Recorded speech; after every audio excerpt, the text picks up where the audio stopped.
sempat ramai di sosial media dan itu dari kubu sebelah malah ya. Ada video-video itu yang mengatakan bahwa dalam tanda kutip, ya mohon maaf Mas Dedi agak nakal-nakal dikit ini pertanyaannya, mendukung Mas Dedi sebagai ketua dewan begitu. Nah ini tentu masyarakat itu memiliki, ya ini juga hal yang mungkin melalui kebaikan itu sendiri, dan itu harus continue. Dan itu harus continue apapun sudah kondisinya. Tidak harus kita menuntut, oh saya nanti akan jadi ini jadi itu. Percayakan kepada investasi sosial. Mengalir aja ya. Mas Dedi, sempat beberapa waktu yang lalu itu ada orang-orang, tapi saya yakin itu bukan settingan. Saya yakin bukan settingan. Karena waktu masa pilkada itu justru ya sempat ramai di sosial media dan itu dari kubu sebelah malah ya. Ada video-video itu yang mengatakan bahwa dalam tanda kutip, ya mohon maaf Mas Dedi agak nakal-nakal dikit ini pertanyaannya, mendukung Mas Dedi sebagai ketua dewan begitu. Nah ini apa yang ada di benak Mas Dedi waktu itu? Kaget atau ya pastinya kaget ya, tapi bagaimana Mas Dedi menanggapi itu? Kalau ingin dijawab sekarang, wah ini kan publik juga bertanya-tanya Mas Dedi. Mungkin kita juga tidak bisa menyalahkan masyarakat ya, opini masyarakat, harapan masyarakat. Tentu masyarakat itu memiliki sebuah pandangan sendiri-sendiri. Barangkali ini juga berkaitan dengan hasil dari pileg. Iya benar, yang suara tertinggi itu ya. Ya, hasil dari pileg yang dimana ya ini juga hal yang mungkin tidak saya duga ya. Tapi ini menjadi impian besar saya. Bahwa dari periode pertama saya harus bisa lebih baik lagi dan masyarakat juga harus lebih percaya lagi.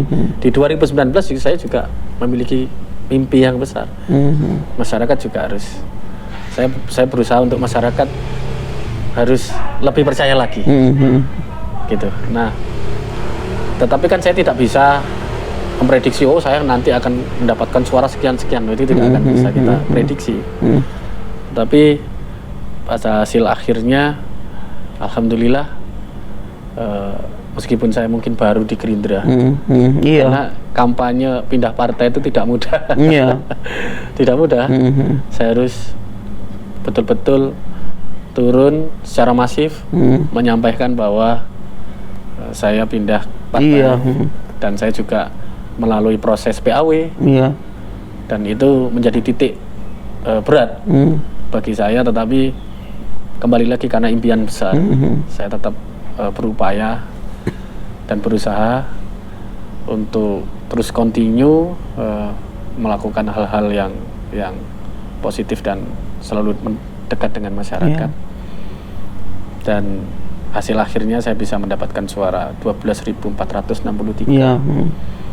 Dan di situ Partai Gerindra juga menjadi partai pemenang ya. Iya, partai pemenang.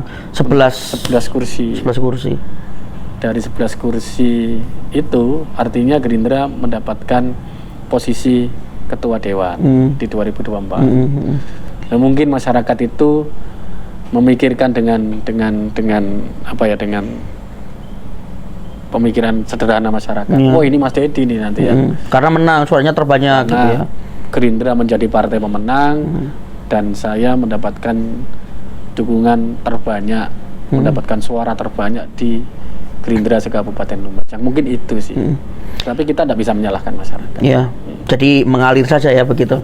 Tetapi mungkin nggak ya Mas Dedi ya, itu belum benar-benar didapat Mas Dedi posisi-posisi yang memang benar-benar strategis itu karena masyarakat, karena beberapa orang masyarakat Lumajang juga menganggap bahwa oh Mas Dedi kan masih muda gitu, mungkin menunggu lagi untuk bisa di posisi itu. Bagaimana tanggapan Mas Dedi? Hal yang sama saya tanyakan ke Mas Dedi Marta ya, karena kita sama-sama pemuda, kita sama-sama seumuran. Adil nggak ya kalau wah tunggu dulu kan kau masih muda, itu adil nggak kata-kata kayak gitu itu Mas Dedi? Dalam politik dan partai itu kan ada mekanisme sendiri ya.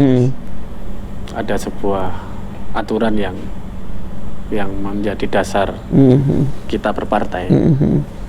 Tentu kita sebagai kader itu hanya bisa, menurut saya itu berusaha menjadi yang terbaik. Iya, kerja aja wis ya pokoknya. Apapun nanti keputusan partai melalui mekanisme partai, kita kembalikan ke partai.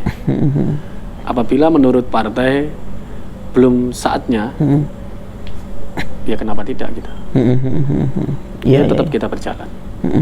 Yang penting kerja aja, entah nanti jadi apa, yang penting kita bermanfaat bagi masyarakat. Betul.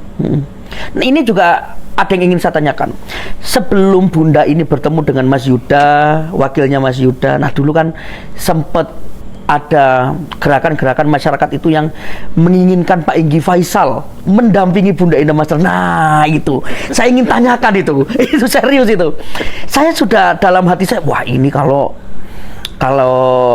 Pak Inggi Faisal, wah ini pasti akan keren ini begitu. Itu waktu itu sebelum bertemu dengan Mas Yuda. Bahkan ada salah satu, ini saya bocorin, restoran gede di wilayah Kuteronon. Ya oke lah. Itu waduh, kalau cerita ke saya tuh kalau sama Pak Inggi Faisal, waduh ini top. Nah, itu apa? Itu organika atau bagaimana respon kakak waktu itu, Mas, ketika banyak masyarakat yang mendukung seperti itu? Tapi kan ini dulu ya, sebelum kita sama-sama tahu kalau Mas Yuda wakilnya beliau. Memang daya magnetnya Bunda ini luar biasa. Daya magnetnya Bunda itu luar biasa. Ketika Bunda mendeklarasikan diri nyalon bupati, banyak opsi yang muncul. Iya, memang banyak opsi yang muncul ya. Banyak opsi yang muncul di tengah politik pilkada pada waktu itu. Banyak yang muncul, baik itu secara organik dan juga secara politik juga banyak yang muncul sebagai opsi-opsi pendamping Bunda. Tentu ini opini dari masyarakat. Iya. Mungkin kembali lagi karena kedekatan keluarga Pak Kades kepada warganya, dan mungkin saking cintanya, iya benar, warga kepada kepala desanya, sehingga menginginkan pada waktu itu Pak Kades untuk mendampingi Bunda. Kembali lagi magnetnya Bunda luar biasa. Ya namanya pesta demokrasi. Jadi cocokologi itu kan kadang mengalir di masyarakat begitu ya. Oke, luar biasa ya. Oke, Mas Dedi. Memang jadi ketika sudah 3 kali periode, biasanya bagaimana ya Mas Dedi ya? Kok tiba-tiba ada anggota dewan yang terpilih, ya incumbent lah, kok tiba-tiba naik ke provinsi, itu gimana mekanismenya? Diperintah partai atau keinginan sendiri atau bagaimana Mas Dedi? Partai itu ada mekanisme, ada aturan partai, dan seringkali kalau saya lihat dari para senior yang sebelumnya menjabat anggota DPRD kabupaten,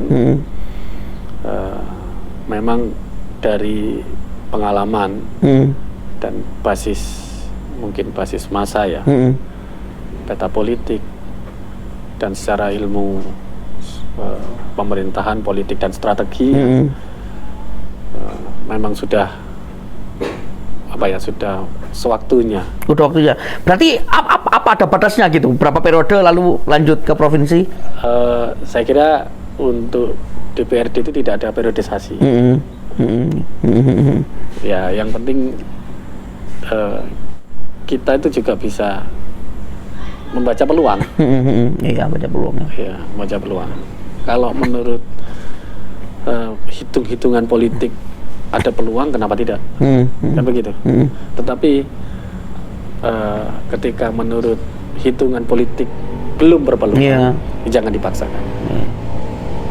Main ya insting juga ini ya Mas Dedi ya, perlu ini ya, perlu dibaca benar-benar juga ya. Iya. Oke, luar biasa. Kali ini Mas Dedi aktif apa itu, ngasih kursi roda ke masyarakat, dengar pakai dana pribadi begitu. Iya Pak. Emang kalau sudah jadi dewan itu masih perlu pakai dana pribadi ya Mas Dedi, atau itu sudah teranggarkan begitu atau bagaimana? Tapi dengar-dengarnya begitu sih kata relawannya Mas Dedi itu. Iki Mas Dedi gawe duwe dhewe gitu. Itu sebegitunya. Ya, tadi kan saya menyampaikan bahwa ketika sudah berada pada posisi pemerintahan, kita mungkin akan lebih mudah untuk membantu masyarakat dengan fasilitas kita. Kalau berbicara kursi roda, ini beda dari fasilitas mungkin atau dari program yang bisa saya berikan kepada masyarakat. Ini memang niat saya pada waktu nyalon di 2024. Kalau saya terpilih lagi, saya kepingin membantu masyarakat, memberikan kenangan kepada masyarakat. Apa sih yang sekiranya bantuan itu pasti tepat sasaran. Nah, kalau kita berbicara kursi roda, tidak mungkin dong kita salah sasaran. Pasti tepat itu. Iya. Ketika kita memberikan kursi roda, pasti kepada orang yang membutuhkan kursi roda. Saya juga terinspirasi kepada Presiden Jokowi. Presiden Jokowi itu bahkan sampai dijuluki presiden yang sering membagikan sepeda kepada masyarakat. Ketika hadir di tengah masyarakat, beliau memberikan kuis sambil lucu-lucu, kemudian diberikan hadiah sepeda. Nah, saya kepingin memberikan kursi roda, dan ini menjadi niat dan nazar saya pada 2024. Apabila terpilih, saya kepingin memberikan kursi roda kepada masyarakat yang membutuhkan. Dan ini pribadi. Kenapa kok pribadi? Kembali lagi nadar. Saya kepingin. Itu jumlahnya juga nggak kehitung sudah ya? Pokoknya tiap minggu, tiap bulan gitu, saya selalu lihat postingannya Mas Dedi itu. Iya. Kalau saya beli kursi rodanya itu memang tidak mesti ya. Jadi bisa sebulan itu saya beli 1, bisa 2, bisa 3, tergantung rezeki. Apabila saya mendapatkan atau mempunyai rezeki, ya saya beli. Kemudian saya berikan kepada masyarakat, dan ini selalu saya publikasikan karena saya kepingin masyarakat mengetahui kegiatan itu. Ketika masyarakat melihat dan mengetahui kegiatan itu, barangkali bisa memberikan informasi juga kepada saya bahwa ada keluarganya atau mungkin tetangga, kerabat, orang yang dikenal membutuhkan kursi roda. Seringkali masyarakat menyampaikan melalui media sosial, dan ada juga yang langsung menyampaikan, menghubungi saya langsung. Dan ini kemudian saya jadwalkan untuk bulan bulan berikutnya begitu ya. Tiap bulan saya berikan kursi roda itu.